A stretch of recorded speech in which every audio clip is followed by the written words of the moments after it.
बिस्मिल्लाहिर्रहमानिर्रहीम। सबसे पहले requirement, calculate the weighted average cost of capital as on 31 मई 2014। 31 मई 2014 पे तो बेटा इसका मतलब ये है कि हमें व्यय कैलकुलेट करना है। व्यय का फॉर्मूला क्या है? WEKE plus WDKD and plus WPKP calculate करना है। इसका मतलब ये है कि हमें WE कैलकुलेट करना पड़ेगा, KE, WD, KD, WP और KP if given in the question paper. तो हमें ये सारे के सारे 1 बाय 1 कैलकुलेट करना पड़ेंगे। इस फार्मूला में प्लग इन करेंगे तो हमारा जो है वो वैक निकलेगा। अब वैक की कैलकुलेशन के लिए मैंने एक छोटा सा तावीज़ बना रखा है। वो तावीज़ आप लोगों की हिफाजत करेगा इंशाल्लाह। वो गले में पहन लेना है, बाजू पे बांध लेना है, जहाँ आपको सूटेबल रहे वहाँ पे दिल के करीब होना चाहिए। तो इंशाल्लाह आपके लिए हैं, हाँ बाहर ना आ जाए, नहीं बाहर इतना वो इफ़ेक्टिव नहीं है। चलिए क्वेश्चन नंबर 1, बिस्मिल्लाहिर्रहमानिर्रहीम। Salient engineering limited is a leading supplier of auto parts in the country. Its financial year ends on 31 May. Extract from financial statements of the year ended 31 May 2014 are as follows. और नीचे जो है वो cost of capital भी 31 मई 2014 की ही calculate करनी, यानी latest financial statements के एक्सट्रैक्ट्स जो हैं वो दिए गए हैं। Statement of financial position, ordinary share capital ₹10 each bracket में लिखे। अब ज़रूरी है कि बेटा हर बात जो है वो लफ्ज़ों में बयान की जाए, कुछ बातें जो है वो इंडिकेशन में होती है। तो ब्रैकेट में ₹10 ईच लिखे, इसका मतलब क्या है? It's a face value, nominal value of पर शेयर है। 2400 मिलियन है, तो पर शेयर नंबर ऑफ शेयर्स पर कितने होंगे हाजी साहब? उबैद रहमान कितने होंगे? Share capital divide by rupees पर शेयर, तो कितने होंगे? 240 मिलियन होंगे। रिटेन्ड अर्निंग्स किसी काम की नहीं है। 8% टर्म फाइनेंस सर्टिफिकेट्स ₹100 ईच, तो बैद 960 मिलियन हमारी जो है वो टर्म फाइनेंस सर्टिफिकेट्स की अमाउंट है। तो हमारे number of term finance certificates जो हैं वो कितने होंगे? 9.6 मिलियन होंगे हमारे, राइट? अच्छा जनाब, अभी आप सोच रहे होंगे कि यार नंबर की बात क्यों कर रहे हैं सर। अच्छा, नीचे ब्रैकेट में लिखा हुआ है रिडीम्ड एट ₹101 इन मई 2018, यानी रिडेम्पशन इज एट प्रीमियम है। रिडेम्पशन इज एट प्रीमियम है। और कल हम लोगों ने डिस्कस किया था कि जहाँ पे रिडेम्पशन या इशुएंस का इशू आ जाए, इशुएंस और रिडेम्पशन पे डिस्काउंट या प्रीमियम का मैटर इन्वॉल्व हो जाए, तो फिर हमें किस तरफ जाना है? IRR की तरफ जाना है। ठीक हो गया? और IRR की तरफ क्यों जाना है जनाब? हमें KD कैलकुलेट करना है। ठीक हो गया? चलिए, 11% non redeemable debentures of ₹100 each 640 million है। ठीक हो गया जनाब।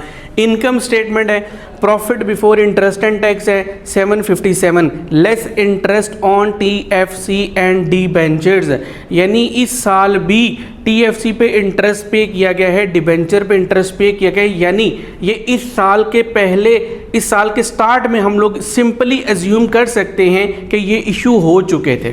प्रॉफिट बिफोर टैक्स, अच्छा टैक्सेशन एट 30% है, प्रॉफिट आफ्टर टैक्स है, लेस डिविडेंड है, ट्रांसफर टू रिटेन्ड अर्निंग्स है, और फिर the market prices of company shares and debt instruments on 31 मई 2014, यही हमें चाहिए थी। Were as follows, ordinary share की मार्केट प्राइस ये है, TFC की मार्केट प्राइस भी गिवन है, इररिडीमेबल डिबेंचर्स की मार्केट प्राइस भी गिवन है। The dividend paid for year ended 31 May 2013 was 4.4%. It is anticipated that the dividend rate would continue to increase in the foreseeable future at the same rate year on year. मेरी class के बच्चे नहीं बोलेंगे। मुझे ये बताइए यहाँ पे कौन सा मॉडल अप्लाई होगा for KE calculation?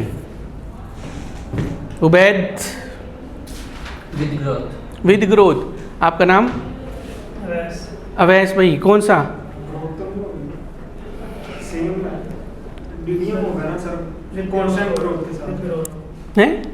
With growth होगी, यानी D1 divided by P0 plus G वाला, यही होगा ना? विद ग्रोथ के साथ हमारा KE हम लोग जो है यहाँ से KE कैलकुलेट करने के हमारे पास दो मॉडल थे, कैपम था और दूसरा जो था DDM था। DDM में हमारे पास दो वेरिएंट थे बेटा, हमारी रिवीजन है तो क्विकली हम लोग जो है वो देखेंगे। एक था विद आउट ग्रोथ था ठीक हो गया, विदाउट ग्रोथ था, और एक था विद ग्रोथ। ठीक हो गया बेटा। तो बेटा कैसे पता लगेगा के कैसे कैलकुलेट करना है? इसमें के जो है वो किसके बराबर होता है? R F plus R M minus R F into beta. तो बेटा पूरे सवाल हम लोगों ने पढ़ लिया, आर एफ कहीं गिवन नहीं था, आर एम गिवन नहीं था, बीटा भी गिवन नहीं था, तो ये मॉडल तो ड्रॉप हो गया। फिर मैंने कहा अच्छा मेरे पास यही एक मॉडल बचता है। इसमें मैंने देखा कि पूरे सवाल में उसने ग्रोथ का जिक्र किया है कि कंटिन्यूअसली कंसिस्टेंटली जो है वो सेम रेट से ग्रो कर रहा है, तो ये वाला मॉडल भी ड्रॉप हो गया, तो अब ये वाला मॉडल अप्लाई होगा। ठीक हो गया बेटा। चलिए अब वो तावीज़ जो है वो देखते हैं किस तरह का बनाया गया है। क्वेश्चन नंबर 1, क्वेश्चन 1 हम लोगों को जो है वह कैलकुलेट करना है, ऑर्डिनरी शेयर कैपिटल। ठीक हो गया। दूसरा क्या है? 8% टर्म फाइनेंस सर्टिफिकेट, 8% हमारे पास TFC आ जाता है, और 11% जो है इररिडीमेबल डिबेंचर्स आ जाते हैं।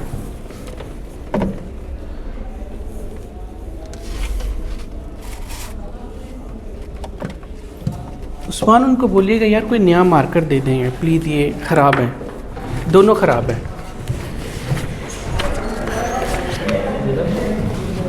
%11 इररिडीमेबल डिबेंचर्स आ जाते हैं। ठीक हो गया जनाब।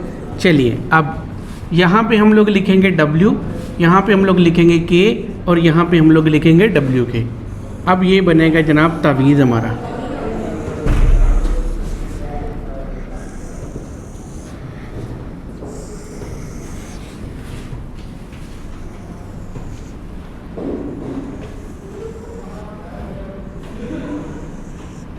बेटा ये वाले खाने हम लोगों ने फिल करने, हमारा क्वेश्चन ऑटोमेटिकली सॉल्व हो जाएगा।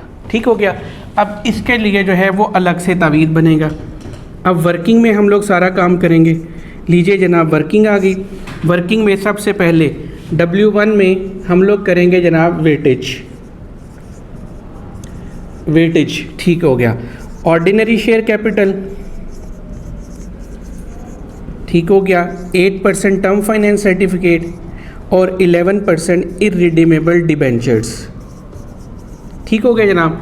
चलिए इसका आ जाता है number of instruments issued, market value per instrument आ जाएगी, टोटल मार्केट वैल्यू आ जाएगी, और यहाँ पे हमारे पास वेट आ जाएंगे। ठीक हो गया। चलिए अब ऐसे कर लेते हैं, इसको एक और तवीज़ की शक्ल दे लेते हैं हुजूर।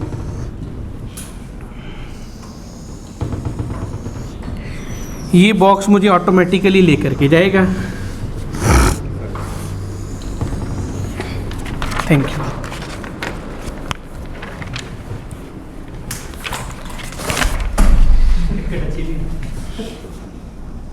अच्छा जनाब, अब 1 बाय 1 पूरे सवाल में देखिए कोई कौन कौन सी इंफॉर्मेशन गिवन है, कौन कौन सी इंफॉर्मेशन मुझे कंप्यूट करना पड़ेगी। अच्छा जनाब, ordinary shares, number of shares given है, बिल्कुल गिवन है जनाब, 240 मिलियन। ठीक हो गया। मार्केट प्राइस गिवन है, मार्केट प्राइस थर्ड टेबल में दी गई है। ऑर्डिनरी शेयर्स की मार्केट प्राइस पर शेयर जो है वो 31 मई 2014 पे 18.40 है। 18.40 मल्टीप्लाई करिए, टोटल मार्केट वैल्यू क्या आती है हमारी?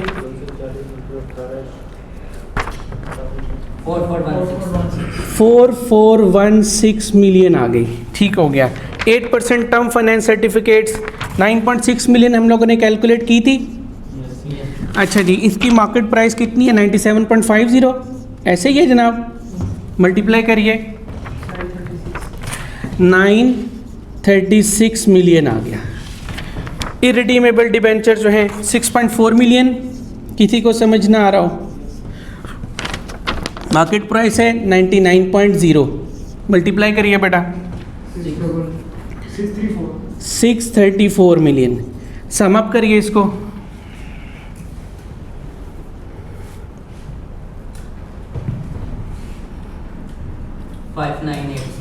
5986 मिलियन आ गया। वेट कैलकुलेट करना है। वेट का फॉर्मूला क्या था बेटा? WE का फॉर्मूला क्या था? Market value of equity divided by market value of total capital, ऐसे ही था। ऐसे ही था वैसे भाई। ये देखिए मार्केट वैल्यू ऑफ इक्विटी आ गई और divided by market values of total capital आ गई। This one divided by this one करिए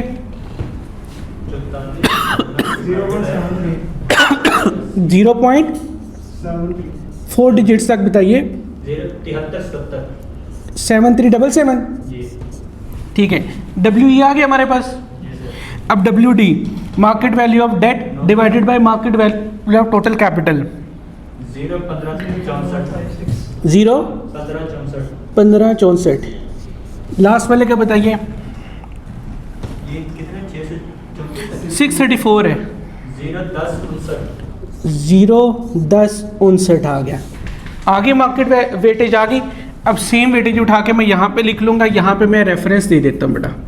this is weightage working one में मैं एग्जामिनर को कहता हूँ जाके खुद देख लेना। 0.7377 got it. 0.1564 and this one 0.1059 है। अब के वाला कंपोनेंट रह गया। ऑर्डिनरी शेयर कैपिटल का जो है वो मुझे कॉस्ट कैलकुलेट करनी है। ऐसे ही है बेटा। अब के ई कैलकुलेट करनी है। दो मॉडल्स है हमारे पास। वी हैव डिसाइडेड कि कौन सा मॉडल हमें जो है वो चूज़ करना है। उससे रहने दे, उससे ना ख़राब हो जाता है। क्या हाथ नहीं ख़राब होता, ये बोर्ड ख़राब हो जाता है। तो ये इसका आंसर 1 के बराबर ही आएगा। जी जी बिल्कुल, इनका आंसर 1 के बराबर आएगा। अच्छा जनाब, के ई के लिए अब हम लोगों ने डिसाइड किया था D1 divided by P not plus G करना है। अब मुझे G कैलकुलेट करना है, D1 कैलकुलेट करना है। D1 is equal to D naught into 1 plus G है। D नॉट का कल मैंने बताया था, कल डिटेल में डिस्कशन हुई थी कि D नॉट जो है वो लेटेस्ट डिविडेंड है। लेटेस्ट डिविडेंड कौन सा है? लेटेस्ट डिविडेंड 114 114 तो बेटा डी नॉट जो है वो किसके बराबर होगा? 114 मिलियन है डिवाइडेड बाय 240 मिलियन करेंगे। वी नीड पर शेयर वैल्यू, ठीक है, पर शेयर वैल्यू चाहिए। नंबर ऑफ शेयर्स कितने हैं और ये टोटल अमाउंट थी बेटा, तो ये कैलकुलेट करिए, बताइए। 0.48 आ गया। ठीक हो गया बेटा, 0.48 आ गया। अब मुझे जी चाहिए है, लेटेस्ट डिविडेंड आ गया। चलिए g is equal to last value divided by first value nth under root -1 है। तो ये है बेटा 0.48 डिवाइडेड बाय 0.44 गिवन है। ये कैसे आई है? देखिए बेटा, उसने कहा था कि 4.4% जो है वो पिछले साल दी गई थी 2013 में। 4.4% ये किसका बताया जाता है? पर शेयर जो है वो नॉमिनल वैल्यू का बताया गया है। तो ₹10 है, मल्टीप्लाई बाय 4.4% करेंगे, we will have 0.44। Got it? तो ये 0.44। अब यहाँ पे एक ही साल का डिफरेंस है, तो हम लोग इसको कुछ भी नहीं करेंगे, -1 कर देंगे।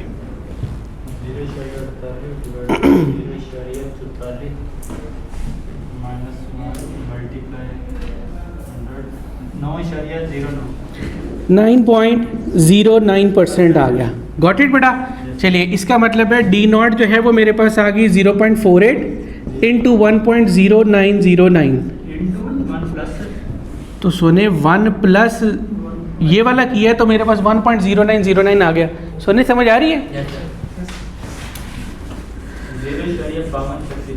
0.5236 0.52 यहाँ पे लिखना है ₹0.52 पर शेयर आ गया। Got it? D1 आ गया मेरे पास, G भी आ गया, P नॉट ऑलरेडी गिवन है, तो it's 0.52 divided by P not क्या है? 18.40, ठीक है, प्लस यहाँ पे 0.0909 करिए बेटा।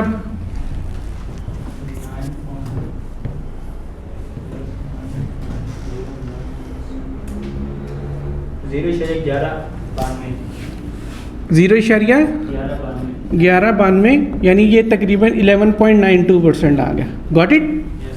अब मैं यहाँ पे प्लग इन कर सकता हूँ इसको, ये के ही आ गया ना, 11.92% रेफरेंस दे दिया वर्किंग 2 का। अब रेट क्या इसको क्या कहते हैं, टर्म फाइनेंस सर्टिफिकेट का, यहाँ पे IRR का रोला आ जाता है, ऐसे ही था ना। ये वाला आसान है, इररिडीमेबल, वर्किंग 3 में चले जाते हैं, cost of irredeemable, cost of irredeemable debt है, तो ये सिंपल है, it's simple, interest into 1 minus tax rate divided by P naught है। इंटरेस्ट कितना होगा? 125, तो फिर डिवाइड कर देंगे तो नहीं सोने, ये जो इंटरेस्ट की पेमेंट होती है ना, ये यहाँ पे लिखा हुआ है 11% नॉन रिडीमेबल डिबेंचर्स है, फेस वैल्यू का ये कूपन रेट मल्टीप्लाई करते हैं तो हमारे पास इंटरेस्ट पेमेंट आती है। उबैद भाई समझ आ रही है बात की? जैसे ये जो 18.4 है इसके आगे लिखा हुआ है क्यूमुलेटिव ऑफ डिविडेंड, तो हम एक्स डिविडेंड नहीं लेते। तो किधर लिखा हुआ है क्यूमुलेटिव ऑफ डिविडेंड? तीसरा टेबल 18.4 किधर लिखा हुआ है? मार्केट वैल्यू लिखी हुई है 18.4 जहाँ पे लिखा है ना मार्केट प्राइस, क्यूमुलेटिव डिविडेंड। खुद ही समझ लिए, खुद ही समझ लिया कि ये क्यूमुलेटिव ऑफ डिविडेंड है। ये भाई कोई और बुक नहीं करनी, उधर नहीं लिखा। चलो ठीक है।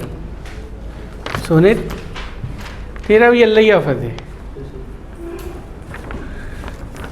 ठीक हो गया जनाब? अब बात समझ में आई है कि मैं कहाँ से गीत गा रहा हूँ? Yes sir. इसकी इंटरेस्ट की समझ आ गई बेटा? 100 नॉमिनल वैल्यू है ना 100, तो इंटू 11% ऐसे ही होगा, इंटू 1 माइनस 0.30 ऐसे ही होगा। ये 0.30 कहाँ से आया? PNL में उसने टैक्स रेट दिया हुआ है, 7.7 और इसकी मार्केट वैल्यू कितनी है? 97.50। ओ सॉरी 99 है इसकी मार्केट वैल्यू। और मल्टीप्लाई 100 से करना, वो डेफिनेट बात है, पॉइंट पे हम लोग 100 से मल्टीप्लाई करेंगे। इसको कैलकुलेट करिए कितना आता है? 7.78%। अब ऐसे ही समझ आ रही है खान साहब? सोने अच्छा नाम यहाँ पे है, ये वर्किंग 3 आ जाएगी, 7.78% इट्स वर्किंग 3 है। डन हो गया जनाब? अब हम लोगों ने देखिए ये टेबल मुझे खुद ही गाइड कर रहा है कि हजूर अब क्या करना है। अब मेरे पास जो है वर्किंग 4 में चले जाएंगे, वर्किंग 4 में जाके कॉस्ट ऑफ TFC निकालेंगे। ठीक है, डेट क्यों नहीं मैं कह सकता, क्योंकि ये भी डेट है। ठीक है, इसलिए मुझे स्पेसिफाई करना पड़ेगा। अगर तो एक ही इंस्ट्रूमेंट होता तो फिर मैं इजीली डेट कह सकता था। ओके, अब है जनाब मुझे जो है IRR कैलकुलेट करना पड़ेगा। So L plus NPV at lower rate divided by at NPV lower rate minus NPV at higher rate into higher minus lower rate है। अब बात आ जाती है जनाब हायर लोअर रेट की। कल यही डिस्कशन हुई थी हमारी, ये डिस्कशन हुई थी हमारी जनाब। 4 साल रह गए हैं पीछे हमारे, ये 2018 में जाकर रिडीम हो रहा है and we are standing at 2014। 15, 16, 17 और 18 4 सालों में कितना इंटरेस्ट पे करेगा? वो कितना इंटरेस्ट पे करेगा? 100 मल्टीप्लाई बाय 8% मल्टीप्लाई बाय 4, तो 32 रुपये।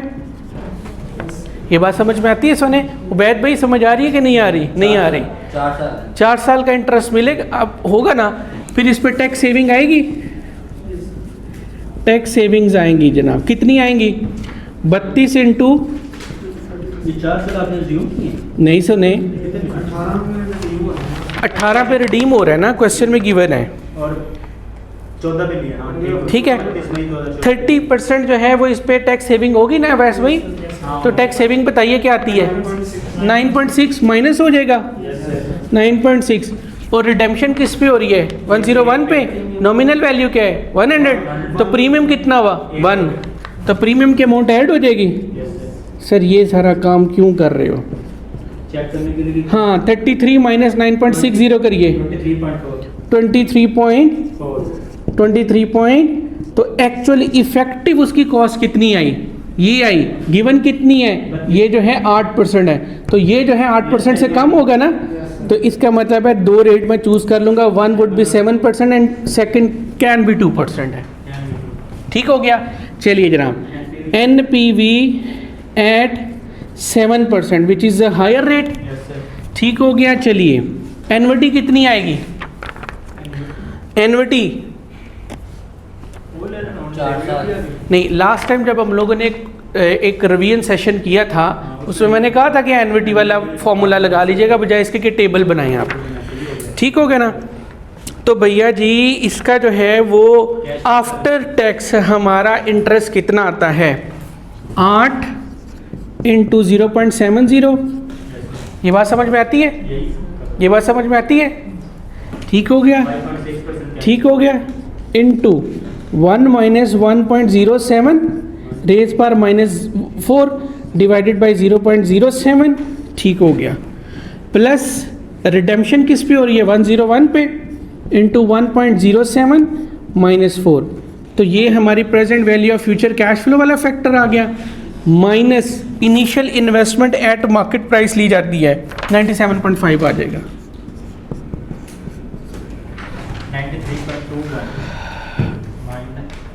97.50 NPV है बेटा। ये वाला फैक्टर जो है ये प्रेजेंट वैल्यू है। NPV किसके बराबर होती है? NPV is equal to present value of future cash flows minus initial investment. ठीक है, तो इनिशियल इन्वेस्टमेंट ये होगी हमारी। क्यों वैस भाई समझ आ रही है बात की? वैद भाई समझ आ रही है बात की? चलिए कैलकुलेट करिए क्या आती है। -4.29 आ गई है। अच्छा जी, अब NPV जो है वो एट 2% लेनी है। ठीक हो गया। चलिए जी NPV एट 2% ले लेते हैं। यहाँ पे आ जाएगा 5.60, यही आता है, इंटू 1 माइनस 1.02 रेज पर -4 डिवाइडेड बाई 0.02। ठीक हो गया। फिर प्लस आ जाएगा 101 रिडेम्पशन अमाउंट आ जाएगी 1.02 रेज पर -4 प्रेजेंट वैल्यू वाला फैक्टर आ गया -97.50। तो मुझे NPV बता दें। अब एस भाई को समझ नहीं, ये उबैद को समझ नहीं आ रही। मुझे इस चीज़ का आइडिया नहीं हुआ कि IRR ने अपने एन्युटी कैसे पुट की। IRR में एन्युटी मैंने कैसे पुट की मैं बताता हूँ जी। 17.13 रुपीज़ 17.13 है बेटा। पेपर में ये रुपीज़ डिनोमिनेशन मत भूलिएगा जी। ये 97 पर इधर नहीं नजर आ रहा बेटा ठीक है ना? तू ना लेडी विलिंगटन जाके तो नजरें चेक करो आपने। ठीक है। हाँ जी अवैस, ओ सॉरी, एनओटी क्यों आई है समझ आया? No sir. गुड। हर साल देखिए present value of future cash flows है, इक्वल कैश फ्लोज हैं। तो इक्वल कैश फ्लोज जो हैं वो अगर पीरियोडिक इक्वल जो है वो डिस्टेंस पे हों तो हम उसे एनविटी कहते हैं। तो बजाय इसके कि मैं टेबल बना के उनकी प्रेजेंट वैल्यू कैलकुलेट करूँ, मैं सीधा सीधा एनविटी का फॉर्मूला लगा लेता हूँ। कल लगाया था ना A into 1 -1 plus R raise पर -n डिवाइडेड बाई R, लगाया था ना फॉर्मूला। तेरा दिन अभी भी कतरीना पे अड़ा हुआ है। ये सर अभी हमने IRR का फॉर्मूला लगाना है, ये दो रेट। हाँ जी, ये तो अभी NPV एट लोअर रेट और NPV एट हायर रेट अब निकाली है ना। चलिए अब IRR कैलकुलेट करते हैं। लोअर रेट कितना है हमारा? 2% है, plus NPV at lower rate कितना है? 17.13 है, डिवाइडेड बाय 17.13 प्लस ये आ जाएगा, ये कितना आता है?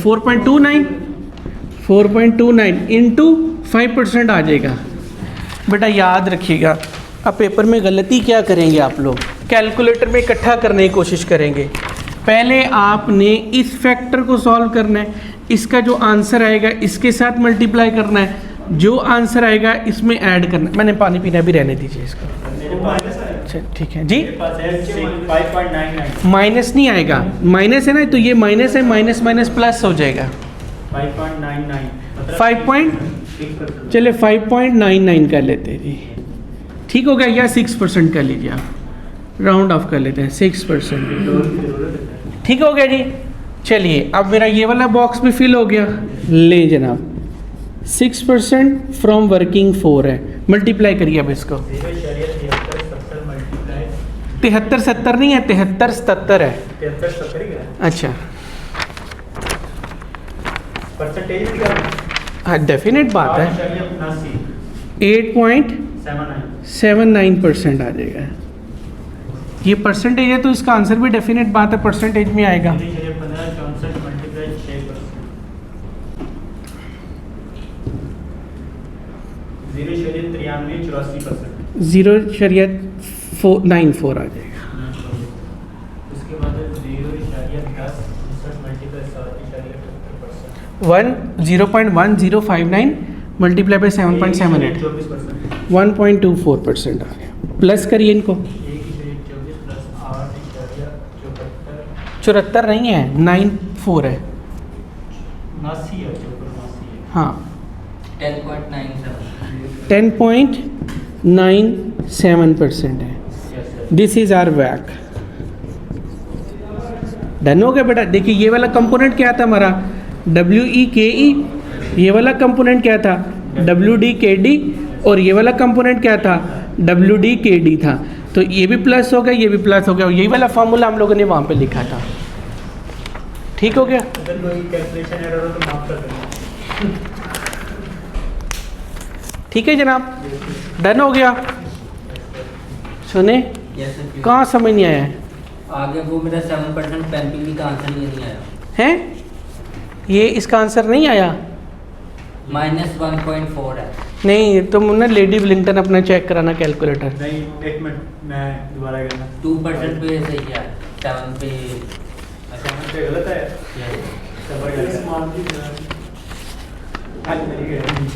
हैं? एक मिनट चाहिए, एक मिनट। तो ना अपने साथ कैलकुलेटर भी लेके जाना। अच्छा जी, एक मिनट जरूरी है कि मैं गलत हूँ। 7% पे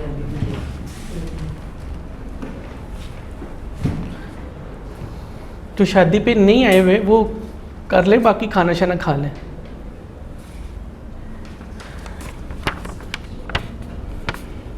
क्या आ रहा है?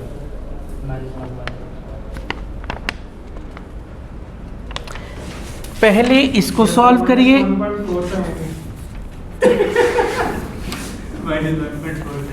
-1.47 सॉरी इतने बड़े सवाल है, एक एरर तो हो ही जाती है।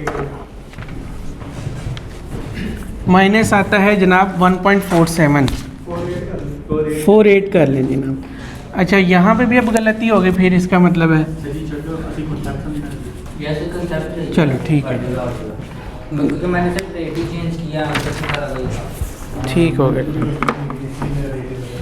ठीक हो गया जनाब। यस सर, आगे ये समझ आ गई कि पेपर में ये दो तवीज़ आपने एग्जामिनर के गले में बांधने, इंशाल्लाह फ़ायदा होगा।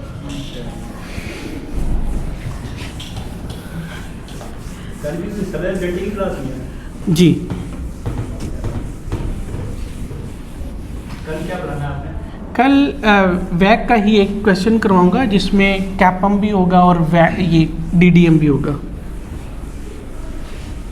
मंडे से मॉर्निंग में क्लास हो सकती है? नहीं सर, सवाल ही पैदा नहीं होता। आपके पेपर जल्द से जल्द पूरे करें।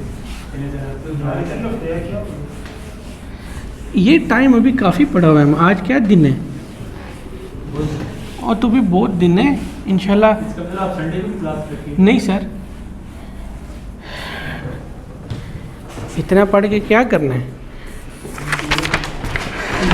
पेपर को आ जाना चाहिए। इंशाल्लाह हो जाएगा। क्वेश्चन नंबर 2, ईमानदारी से पढ़ा है, मेहनत लगन से पढ़ा है, अल्लाह को राज़ी रखा है तो इंशाल्लाह पेपर नहीं जाता कहीं पे भी।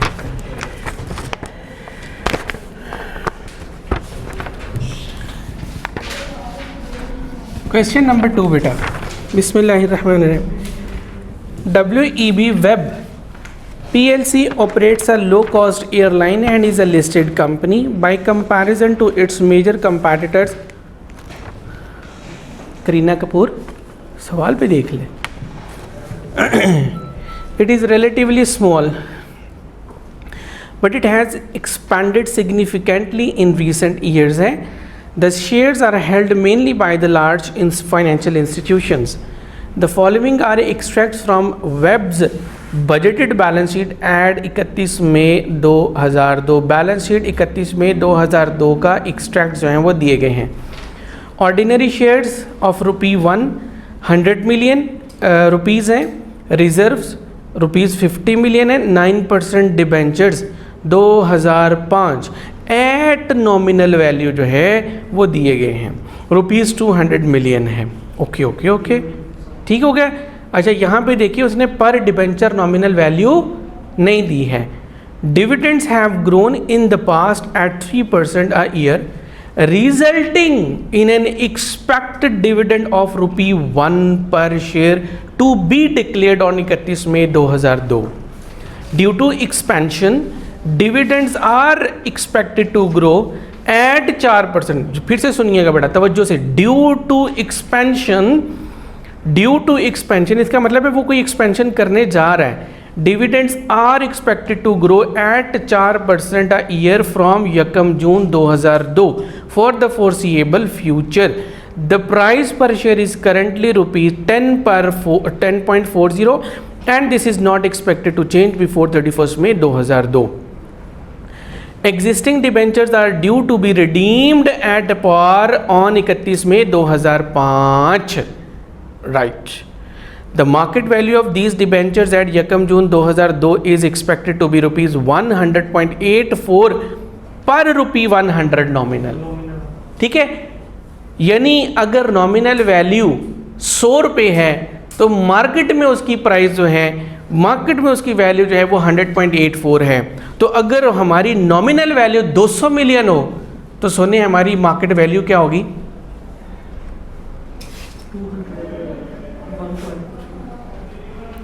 100 डिवाइडेड बाई 100.84, नहीं sorry 100.84 divided by 100 multiply by 200 आ जाएगा। 201.6।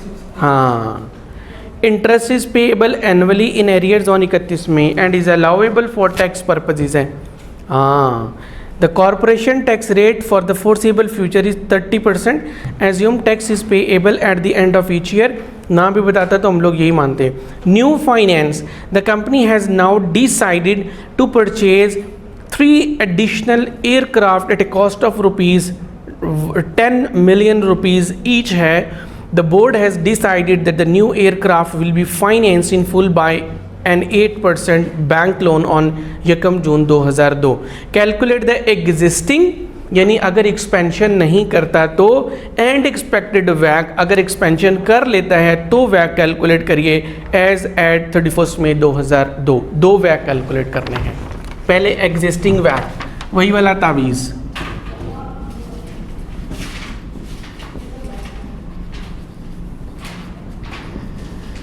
एग्जिस्टिंग वैक, ऑर्डिनरी शेयर्स, ठीक हो गया। फिर उसके बाद है 9% डिबेंचर्स, ठीक हो गया। यहाँ पे आ जाएगा हमारे पास W, यहाँ पे आ जाएगा K और यहाँ पे आ जाएगा WK। वर्किंग, ठीक हो गया।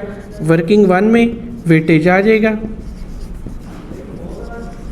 Weightage ordinary share capital. Number 2 9% debentures. यहाँ पे क्या आ जाएगा बेटा हमारे पास? Number of instruments issued by the company, market value per instrument, और यहाँ पे क्या आ जाएगा? टोटल मार्केट वैल्यू, और यहाँ पे क्या आ जाएगा? वेट्स। अच्छा जनाब, बॉक्सेस फिल करते हैं। नंबर ऑफ ऑर्डिनरी शेयर्स कितने हैं? 100 मिलियन, 100 मिलियन है जनाब। मार्केट वैल्यू पर शेयर कितनी है? 10.40। पहले पैराग्राफ की एंड वाली लाइन पे ऐसे ही है, मल्टीप्लाई करिए।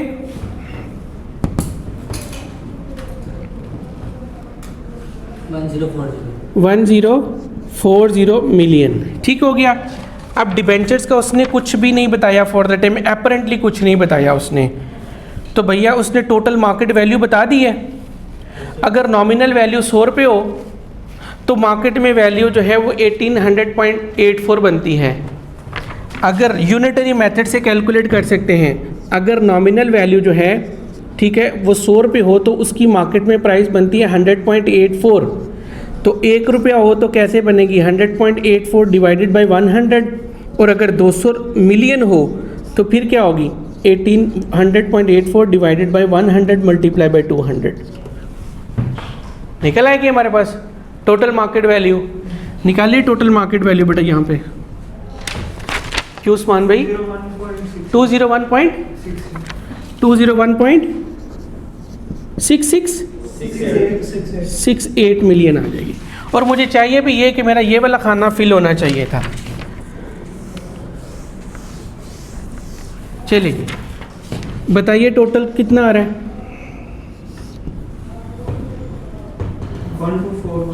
1241.68 मिलियन आ जाता है। वेट बताइए, this one divided by this one and then this one divided by this one. 0.84 digits तक बताए। 8375 और इसका भी बताइए।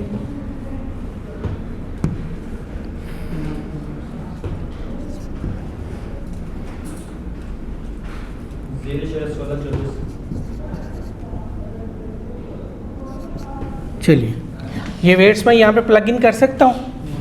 0.8375 और यहाँ पे फिर 0.1625 है। ठीक हो गया। अब मुझे के ई चाहिए और ये वाला चाहिए के डी चाहिए। तो वर्किंग 2 की तरफ जाएंगे हम लोग। वर्किंग 2 में जाएंगे। Cost of equity, cost of equity stand denoted by K E. K E is equal to D1 divided by P0 plus g. उसने ग्रोथ की बात की है इसलिए सीधा सीधा मैंने ये वाला मॉडल अप्लाई कर दिया। उसने कहा कि विदाउट एक्सपेंशन अगर बात की जाए तो प्रीवियसली ग्रोथ रेट 3% है और अगर सेम ग्रोथ रेट हो तो एक्सपेक्टेड डिविडेंड जो है वो ₹1 होगा। तो ये कल हम लोगों ने बात की थी कि D1 is expected dividend, D0 is the latest dividend. तो यहाँ पे आएगा 1 डिवाइडेड बाय 10.40 प्लस 0.03।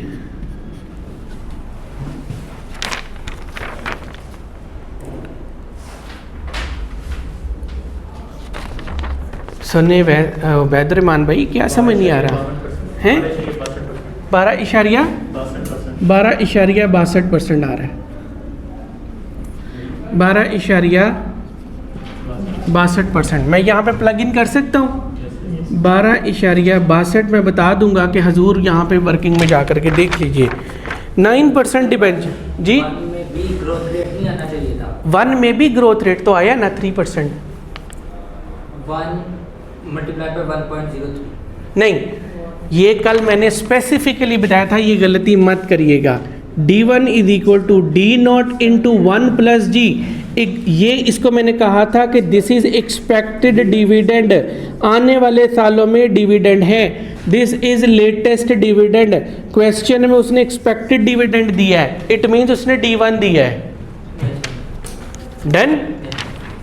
तू कल करीना के ख्वाब देखता रहे। करीना की क्या जान ना छोड़ी। ओके जनाब, कल भाई गुस्सा कर गए थे जब मैंने करीना का नाम लिया। कहता है मेरे अलावा कोई ले ही नहीं सकता उसका नाम। She is my property.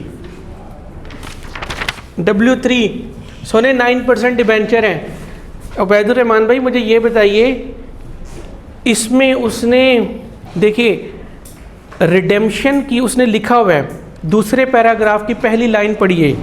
The existing debentures are due to be redeemed at par on 31 May 2005। 3 साल है ना, तो रिडीम हो रहा है एट पार पे।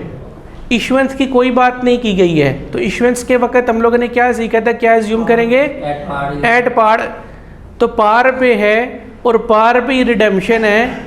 तो भैया क्या मुझे IRR कैलकुलेट करने की लोड है? है। टैक्स बेनिफिट आ गया दरमियान में। सुने नेक्स्ट देखिए, 100 है उसकी नॉमिनल वैल्यू, मल्टीप्लाई बाय 9% है और मल्टीप्लाई बाय 2002 पे कटा 3 4 5 3 साल है। तो ये कितना था 9 3 27। ठीक है। और यहाँ पे टैक्स सेविंग्स, टैक्स सेविंग कितनी है 27 मल्टीप्लाई बाय 30% 8 चाहिए, है 8.1 माइनस करिए 18 चाहिए ना, 18.9, तो ये इससे कम है and this is being reflected by 9%, तो इसकी रिफ्लेक्शन जो है जो x परसेंटेज होगी, डेफिनेट बात है इससे कम होगी। तो we will go for the calculation of IRR, cost of, अब मैं लिख सकता हूं डेट, है ये क्या फॉर द टाइम बीइंग जी। दोनों रेट का म्यूजियम करने हैं। हाँ जी, कितना तो सियाना लाइक बच्चा है, तूने नीचे से गोल्ड मेडल लेके आना KD, तो इसका होगा क्या IRR is equal to L NPV at L और NPV at L minus NPV at H into H minus L। NPV at L क्या रखे भाई? 2%। 2% है, 2 पे बड़ी तवज्जो है तेरी, आसानी से हो जाता है। आसानी से हो जाता है। एक हम लोग रखेंगे 8% और एक हम लोग रखेंगे 2%, ठीक है। अब तुमने NPV किस पे निकालनी है? 2%। एट 8% पहले निकाल लीजिए। तो यहाँ भैया present value of future cash flow में एनविटी का फैक्टर आएगा, 3 साल इक्वल पेमेंट्स, तो भैया 100 मल्टीप्लाई बाय 9% मल्टीप्लाई बाय 0.70 एनविटी, फिर उसके बाद इंटू 1 माइनस 1 प्लस 1.08 आ जाएगा, yes sir, 6. Raise power -3 divided by 0.08, ठीक हो गया। प्लस रिडेम्पशन किस पे है? सर वो नहीं हैं 100 पे है, पार पे है, इंटू 1.08 रेज पर -3, ये हो गया प्रेजेंट वैल्यू वाला फैक्टर, माइनस इसकी जो है 100.84। अगर आज कोई मार्केट में जाकर के इन्वेस्टमेंट करता है तो 100.84 का एक डिबेंचर उसको मिलेगा। डन हो गया, कैलकुलेट करिए। उस्मान भाई आप करिए, वो शादी पे आए हुए हैं। 5.22 नेगेटिव, 5.22 नेगेटिव, ये क्या होता है 5.22 नेगेटिव 5.22, 5.22 नेगेटिव। NPV एट 2, ठीक हो गया जनाब। Same 100 nominal value, 9% interest rate और after tax into 1 minus 1.02 raise power -3 divided by 0.02, ये दिस वन 100 1.08 रेज पर -3, ठीक है, -100.84 आ जाएगा। NPV कैलकुलेट करिए, इट शुड बी पॉजिटिव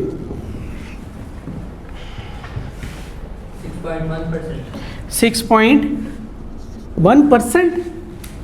यहाँ पे 6.1% का आंसर है। ये नेगेटिव, इसका आंसर क्या आ रहा है? 11.56। तो भाई चिट्टी है। चिट्टी जानते हो किसको कहते हैं? चिट्टी देखे किसी ने? चिट्टी करी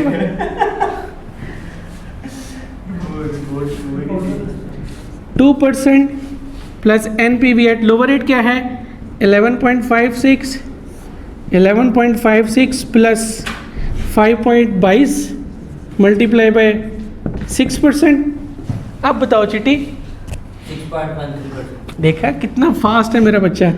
6.13%। इसको मैं उठा के यहाँ पे कर सकता हूँ।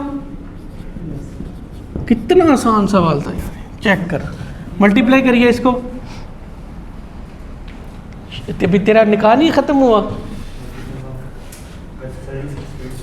किसकी? वो चिट्टी जो हुआ। मैं लिख ही नहीं रहा।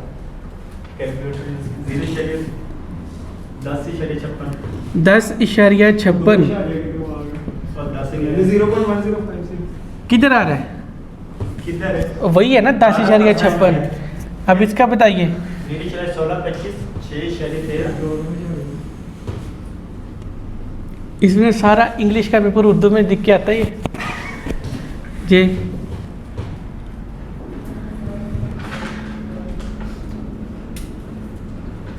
पुत्र खाना तो फारग हो गए 10 मिनट हैं 0.99 0.99 भाई वो तो दूल्हे में ही है, बाकी सब तो आप लोग तो बारात पे है ना, वो दूल्हे में है वो 11.55 हैं 11.55 11.55 सब्जेक्ट टू कैलकुलेशन एरर में भी सब्जेक्ट टू कैलकुलेशन एरर। वैक इज इक्वल टू 11.55%। ये एग्जिस्टिंग वैक है। सही नहीं है, मैंने इसीलिए कहा may be subject to calculation error. इधर हो गया था जहाँ पर इन्होंने खुद ही करेक्शन करा दी थी। चल सोने आगे चलते हैं। नेक्स्ट आ जाएगा सोने कि अगर हम लोग जो है वो फाइनेंसिंग करवाते जी एक्सपेंशन करवाते हैं तो फिर क्या होगा। तो सबसे पहले वेट कैलकुलेट कर लें। वर्किंग कौन सी है, यहाँ पे कौन सी थी, वर्किंग 3 थी, यहाँ पे वर्किंग 4 आ जाएगी। तो सर ने सोने सबसे पहले वेट्स आफ्टर एक्सपेंशन एग्जामिनर को बताना है कि सोने ये किसी और काम के लिए है। ऑर्डिनरी शेयर कैपिटल, नंबर 2 क्या है 9% डिबेंचर्स, और नंबर 3 क्या है 8% बैंक लोन्स हैं, 8% बैंक लोन। ठीक हो गया बेटा। तो 8% इसका जो है वो नंबर आ जाएंगे, मार्केट वैल्यू पर इंस्ट्रूमेंट आ जाएगी, टोटल मार्केट वैल्यू आ जाएगी, और यहाँ पे इसके वेट्स आ जाएंगे। राइट, नंबर तो सेम रहेगा, नंबर तो डेफिनेट बात है। ऑर्डिनरी शेयर कैपिटल को तो उन्होंने छेड़ा ही नहीं है, वो तो बैंक से फाइनेंसिंग करवाने जा रहे हैं, लेकिन हमारे वेट्स पे फ़र्क पड़ जाएगा। तो हम लोग यहाँ पे टोटल मार्केट वैल्यू लिख लेते हैं आसानी के लिए, 10-40 मिलियन और 201 हाँ जी, ग्रोथ रेट में फ़र्क आ रहा है। आगे जो है 201.68 मिलियन, 68 मिलियन, और ये कितना आएगा, बैंक लोन कितने के करवा रहे हैं, बैंक लोन कितना ले रहे हैं अवैस, 10 मिलियन अवैस हाँ 30 मिलियन का ले रहे हैं, वो लिखा हुआ है 10 मिलियन के साथ ईच लिखा हुआ है, तो 30 मिलियन आ जाएगा यहाँ पे, इट वुड बी 30 मिलियन जी। ये ग्रोथ रेट, अच्छा ग्रोथ रेट अभी तो ग्रोथ रेट की बात ही नहीं आई है, अभी तो वेट्स कैलकुलेट करें, वेट्स में कहाँ पे ग्रोथ रेट का जिक्र आ गया। 10-40 प्लस ग्रोथ रेट होता है डिविडेंड का, है 1271.68 मिलियन। अब वेट्स निकालिए इसका,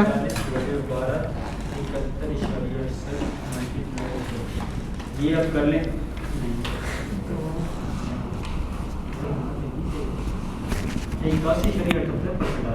नहीं इसे बताइए 0 पॉइंट, यहाँ पे ऊपर यहाँ 0.15 सर वो सही आ रहा है, 0.1585 है, 0.81 0.8178 है, और लास्ट वन 30 है, जी वो करते हैं आप 0.0235 0235 है। ठीक हो गया। अब हमें जो है वो KE कैलकुलेट करना पड़ेगा दोबारा से, यहाँ पे हम लोग कैलकुलेट करें क्योंकि अब आफ्टर एक्सपेंशन जो है वो चेंज हो जाएगा, cost of equity after expansion. तो KE would be equal to D1 divided by P0 plus जो है वो G है। अच्छा बेटा तवज्जो से समझिएगा, उसने क्या कहा था कि अगर ग्रोथ रेट जो है वो 3% है तो एक्सपेक्टेड डिविडेंड जो है वो 1 रुपी है, ऐसे ही है। लेकिन ग्रोथ रेट अगर 4% हो जाए तो फिर लेटेस्ट डिविडेंड भी उसने नहीं बताया। तो मेरे पास यूनिटरी मेथड के अलावा और कोई तरीकाकार नहीं है। 1 डिवाइडेड बाय 3% मल्टीप्लाई बाय 4%।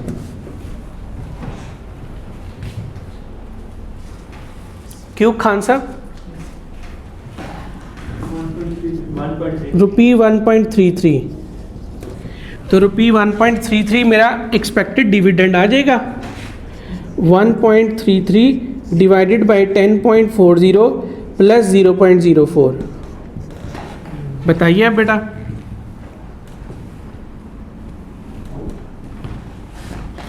ये परसेंटेज में 0.0051 0.0051 परसेंट में P0 कितने 10 पॉइंट गलत है हमें 16.78%। 16.78% आ गया। ठीक हो गया। नेक्स्ट आता है जनाब W6 आ जाता है cost of bank loan. Cost of bank loan, cost of bank loan would be equal to KD। After tax निकालना है ना, तो बिफोर टैक्स कितने हैं, 8% है, 8% इंटू 1 माइनस 0.30 करेंगे। कैलकुलेट करिए इसको बेटा, 5.60 आ जाएगा। ठीक हो गया जनाब। यहाँ पे अब हम लोग जो है इसका वैक कैलकुलेट कर लेंगे। यहाँ पे मैं इसको वैक कैलकुलेट कर रहा हूँ। ठीक हो गया जनाब। वैक आफ्टर एक्सपेंशन,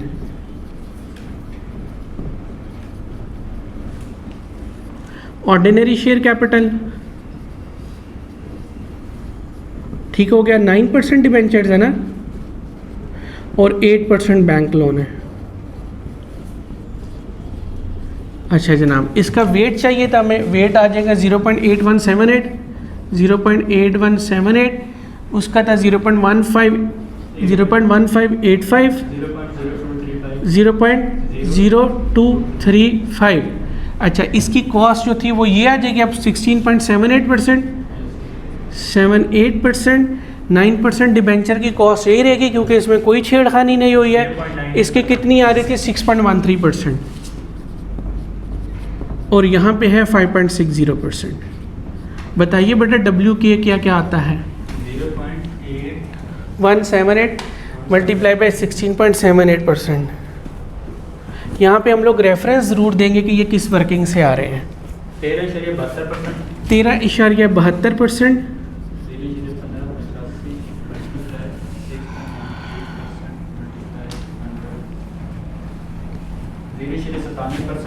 0.97%,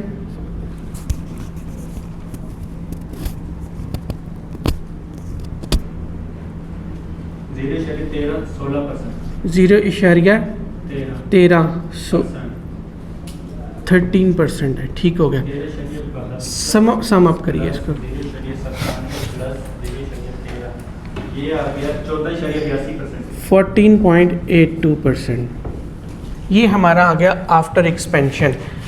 एक्सपेंशन से पहले हमारा वैग ये था, और एक्सपेंशन के बाद हमारी weighted average cost of capital 14.82% हो जाएगी। ठीक है, लेकिन हमें तो अभी ऐसा कोई सवाल नहीं दिया गया ना कि हम लोग इसको प्रोजेक्ट अप्रेजल का भी क्वेश्चन साथ होता तो हमें पता लगता है NPV कैलकुलेट करती, तो इस रेट पे NPV हमारी क्या थी। इसकी आपने सॉल्यूशन नहीं बनाया ना? सोल्यूशन ये है तो सही। तो वैसे जो लोअर बैक है उससे प्रेफर करते हैं ना,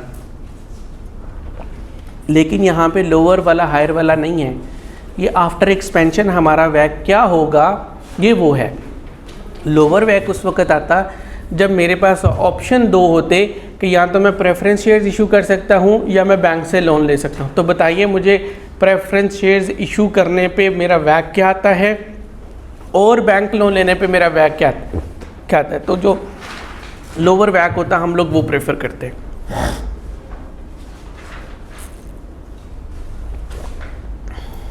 मतलब 1.5 घंटे की क्लास चलेगी जी,